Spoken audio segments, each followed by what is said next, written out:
അനുഗ്രഹദിനമായി അണയുന്നു നാഥ, അൾത്താര മുന്നിൽ നിൻ മക്കളായി ഞങ്ങൾ.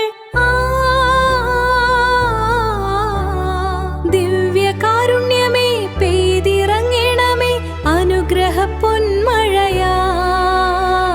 ഈ ജീവിത വീഥിയിൽ, ഈ ജീവിത വീഥിയിൽ.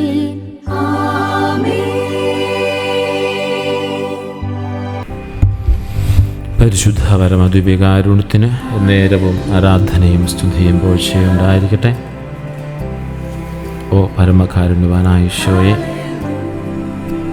അങ്ങേക്ക് എന്നും എപ്പോഴും ആരാധനയും സ്തുതിയും പുകഴ്ചയും ഉണ്ടായിരിക്കട്ടെ. സ്നേഹനിധിയായ ഈശോയെ, അങ്ങയുടെ തിരുസന്നിധിയിൽ ആയിരിക്കുന്നു ഞങ്ങളെ ഓരോരുത്തരെയും ഞങ്ങൾ അങ്ങേക്ക് സമർപ്പിക്കുന്നു. ഈ ലോകത്തിൻ്റെ എല്ലാ ഭാരങ്ങളും വേവലാതികളും മാറ്റിവെച്ച് ഒരു പിഞ്ചു കുഞ്ഞിൻ്റെ നിഷ്കളങ്കതയോടെ അങ്ങയെ നോക്കി നിൽക്കുവാൻ ഞങ്ങളെ സഹായിക്കണമേ. ഒരമ്മയുടെ സാന്നിധ്യം ഒരു പിഞ്ചു കുഞ്ഞിന് എത്രമാത്രം ആശ്വാസം ലഭിക്കുന്നുവോ, അതുപോലെ അങ്ങയുടെ നിറസാന്നിധ്യം ഞങ്ങളുടെ ഹൃദയങ്ങളെ പരിപൂർണമായും ശാന്തമാക്കട്ടെ. ശുദ്ധമത്തായി അറിയിച്ച നമ്മുടെ ആവശ്യം സുവിശേഷം 19-ാം അധ്യായം 13-14 വാക്യങ്ങളിൽ നാം ഇങ്ങനെ കാണുന്നു. അനന്തരം കുട്ടികളുടെ മേൽ കൈകൾ വെച്ച് പ്രാർത്ഥിക്കുന്നതിനു വേണ്ടി ചിലർ അവൻ്റെ അടുക്കൽ അവരെ കൊണ്ടുവന്നു. ശിഷ്യന്മാർ അവരെ തടഞ്ഞു. ഈശോ പറഞ്ഞു, കുട്ടികൾ എൻ്റെ അടുക്കൽ വരുവാൻ അനുവദിക്കുവിൻ, അവരെ തടയരുത്, എന്നാൽ സ്വർഗരാജ്യം ഇവരെ പോലെ ഉള്ളവരുടേതാണ്. ഈ വചനത്തിലൂടെ തമ്പുരാൻ നമ്മോട് സംസാരിക്കുന്ന 3 കാര്യങ്ങളാണ്. ഒന്ന്, അവിടുത്തെ കരുതലാണ്. ശിഷ്യന്മാർ തടഞ്ഞിട്ടും കുഞ്ഞുങ്ങളെ ചേർത്ത് പിടിച്ച ഈശോ ഇന്നും നമ്മെ ചേർത്ത് പിടിക്കാനായിട്ട് ആഗ്രഹിക്കുന്നുണ്ട്. ലോകം നമ്മെ അയോഗ്യരെന്ന് കരുതി മാറ്റി നിർത്തിയാലും നീ എൻ്റേതാണ് എന്ന് പറഞ്ഞ് അവിടുന്ന് കൈകൾ നീട്ടുകയാണ്. ഒരു പരിധിവരെ ഈശോ ശിഷ്യന്മാരെ ശകാരിക്കുകയാണ്. അയോഗ്യമെന്ന് കരുതി മാറ്റി നിർത്താൻ ശിഷ്യന്മാർ പരിശ്രമിച്ച കുഞ്ഞുങ്ങളെ ചേർത്ത് പിടിക്കുക മാത്രമല്ല, അവരുടെ തലയിൽ കൈവച്ച് അനുഗ്രഹിക്കുകയും ചെയ്യുന്ന നല്ല തമ്പുരാനെ നമ്മൾ കാണുകയാണ്. നമ്മുടെ അനുദിന ജീവിതത്തിൽ ഈ ദീപികാരുടെ ആരാധന മുമ്പിൽ ഇരുന്നുകൊണ്ട് നമുക്ക് ധ്യാനിക്കാം. നമ്മുടെ അനുദിന ജീവിതത്തിൽ നമ്മൾ അയോഗ്യരെന്ന് കരുതി നമ്മളെ മാറ്റി നിർത്തുന്ന അവിടുത്തെ കരുതുന്ന സ്നേഹം, ആ സ്നേഹത്തിന് മുമ്പിൽ മറ്റാരും നമ്മെ മാറ്റി നിർത്തിയാലും നമുക്ക് ഭയപ്പെടേണ്ട ആവശ്യമില്ല. ഒരു കുഞ്ഞിനെ നിഷ്കളങ്കതയോടെ ഈശോയോട് ചേർന്ന് നിൽക്കുവാൻ നമുക്ക് സാധിക്കണം. നമ്മുടെ അനുദിന ജീവിതത്തിൽ നമ്മൾ വ്യത്യസ്തമായ ജോലികൾ ചെയ്യുന്നവരാവാം, കഠിനമായ ജോലികൾ ചെയ്യുന്നവരാവാം, വലിയ സീരിയസ് ആയിട്ടുള്ള വലിയ ഉത്തരവാദിത്തമുള്ള ജോലികൾ ചെയ്യുന്നവരാവാം, രാഷ്ട്രത്തിൻ്റെ തന്നെ കാര്യങ്ങൾ നിയന്ത്രിക്കുന്നവരാവാം, കുടുംബത്തിൻ്റെ കാര്യങ്ങൾ നിയന്ത്രിക്കുന്നവരാവാം, വലിയ ഓഫീസുകളുടെ കാര്യങ്ങളെല്ലാം നമ്മുടെ തലയിലൂടെയാവാം ഒക്കെ പോവുക. അത്രമാത്രം വലിയ ഔദ്യോഗിക ഭാവങ്ങൾ ചെയ്യുന്നവരാവാം, ഒരുപക്ഷെ പ്രത്യേകിച്ച് സാധാരണ ശൈലി ജീവിക്കുന്നവരാവാം. എന്തു ആയെങ്കിലും ഇന്ന് ഈ ദിവ്യകാരുണ്യത്തിന് മുമ്പിലായിരിക്കുമ്പോൾ ഒരു ശിശുവിനെ പോലെ ആയിരിക്കണം.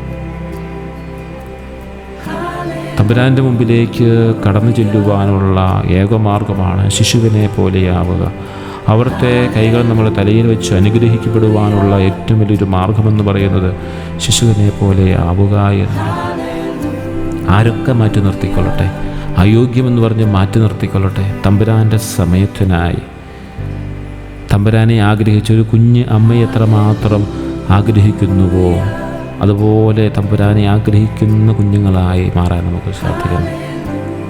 ഒരു കുഞ്ഞ് തൻ്റെ പിതാവിൻ്റെ കൈകൾ മാത്രം സുരക്ഷിതമാണോ അത്രമേ സുരക്ഷിതരമാണ് നാം ഓരോരുത്തരും, പ്രത്യേകിച്ച് ദീപകാരുടെ നാഥൻ്റെ സന്നിധിയിൽ. നമുക്കറിയാം, കുഞ്ഞുമക്കൾ അപ്പന്മാർ ഈ ആരാധനയിൽ പങ്കെടുക്കുന്ന അപ്പന്മാർക്ക് അറിയാൻ സാധിക്കും.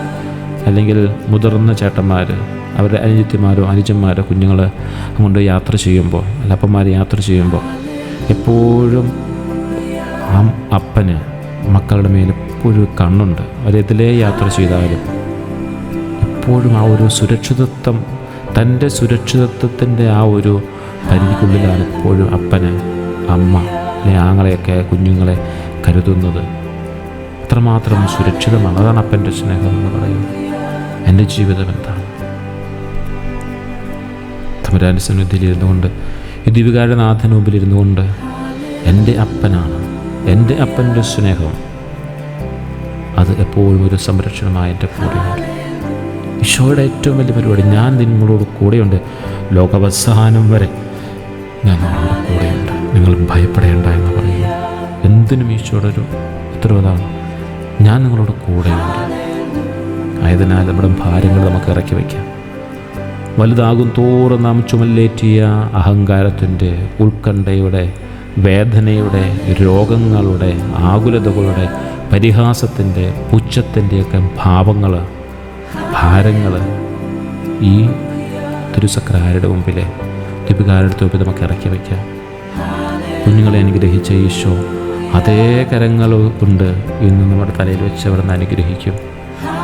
ഈശോ അതേ കരങ്ങൾ നമ്മുടെ തലയിൽ വെച്ച് അനുഗ്രഹിക്കും.